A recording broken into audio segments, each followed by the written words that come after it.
दान देने के लिए धन नहीं है, कोई बात नहीं। हवन यज्ञ करने के लिए धन नहीं है, कोई बात नहीं। भंडारा करने के लिए धन नहीं है, कोई बात नहीं। किसी भूखे को खाना खिलाने के लिए धन नहीं है, कोई बात नहीं। लेकिन जो मैं आपको बता रहा हूं, यदि आपने यह कर लिया तो ईश्वर आपसे प्रसन्न हो जाएंगे। एक बार की बात है, एक गरीब महिला बस में चढ़ी। उसके कपड़े पुराने और फटे हुए थे, बाल बिखरे हुए थे और शरीर से वह कमजोर लग रही थी। जैसे ही उसे बस में सीट मिली, वह चुपचाप जाकर बैठ गई। कुछ ही देर में अगले स्टॉप पर एक वृद्ध महिला बस में चढ़ी। उस गरीब महिला ने बिना देर की अपनी सीट उस वृद्ध महिला को दे दी और खुद खड़ी हो गई। जब वृद्ध महिला अपने स्टॉप पर उतरी तो वह वापस अपनी सीट पर बैठ गई। थोड़ी देर बाद एक छोटी बच्ची बस में चढ़ी। बच्ची को खड़ा देख उस महिला ने फिर से अपनी सीट दे दी और खुद खड़ी हो गई। बच्ची का स्टॉप आने पर वह वापस अपनी सीट पर बैठ गई। इसके बाद एक गर्भवती महिला आई।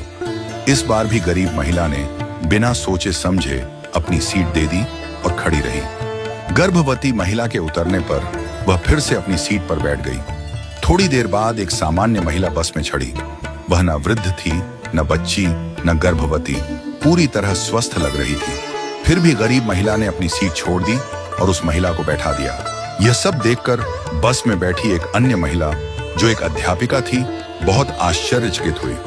उसने सोचा, वृद्ध महिला, बच्ची और गर्भवती महिला के लिए सीट छोड़ना समझ में आता है, लेकिन एक सामान्य महिला के लिए बार बार सीट छोड़ने का क्या कारण हो सकता है। जब बस अपने आखिरी स्टॉप पर पहुंची तो अध्यापिका ने गरीब महिला से पूछा, बहन, मैंने देखा कि आप बार बार अपनी सीट दूसरों को दे देती हैं।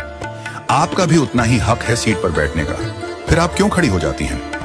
गरीब महिला मुस्कुराई और बोली, मैडम, मैं दूसरों के घरों में बर्तन साफ करती हूँ, खाना बनाती हूँ, झाड़ू पोछा करती हूँ। मेरे पास अधिक धन नहीं है कि मैं किसी को दान दे सकूं, भंडारा कर सकूं, हवन यज्ञ कर सकूं या किसी भूखे को भोजन करवा सकूं। लेकिन मेरे पास मेरे कर्म हैं और मैं अपने कर्मों से दान करने की कोशिश करती हूँ। उसने आगे कहा, मेरे अच्छे कर्म ही मेरे ईश्वर के खाते में बैंक बैलेंस बढ़ा रहे हैं। इन्हीं कर्मों के कारण मेरा परिवार सुखी है। मेरे बच्चे पढ़ाई करते हैं, मेरा पति मेहनती और समझदार है। हमारे पास बहुत अधिक नहीं है, पर जो है उसमें हम खुश हैं। जब मैं अपने आसपास देखती हूँ तो पाती हूँ कि लोग कितने दुखी हैं, लेकिन मेरे अच्छे कर्मों की वजह से दुख मेरे जीवन में नहीं आता। उस महिला की बातों से अध्यापिका की आंखों में आंसू आ गए। उसने कहा, मैं स्कूल में बच्चों को शिक्षा देती हूँ, पर आज असली शिक्षा तो तुमने मुझे दी है। आज से तुम मेरी शिक्षिका हो। तुम्हारा बहुत बहुत धन्यवाद। इस कहानी से हमें यह सीख मिलती है कि सेवा के लिए धन की आवश्यकता नहीं होती। हम अपने छोटे छोटे कर्मों से भी दूसरों की मदद कर सकते हैं। किसी बुजुर्ग को सड़क पार करवा देना, किसी जरूरतमंद की सहायता कर देना, किसी को प्रेम से मुस्कुरा देना, ये सब कर्मदान है। जब हम दूसरों के जीवन में खुशी लाते हैं तो वह खुशी हमारे जीवन में भी लौट कर आती है। हमारे दादाजी कहते थे, अपने अच्छे वक्त में बुरे वक्त की तैयारी करो और बुरे वक्त में अच्छे वक्त की। जब अच्छा समय हो तो लोगों की इतनी मदद करो कि बुरा समय कभी आए ही ना।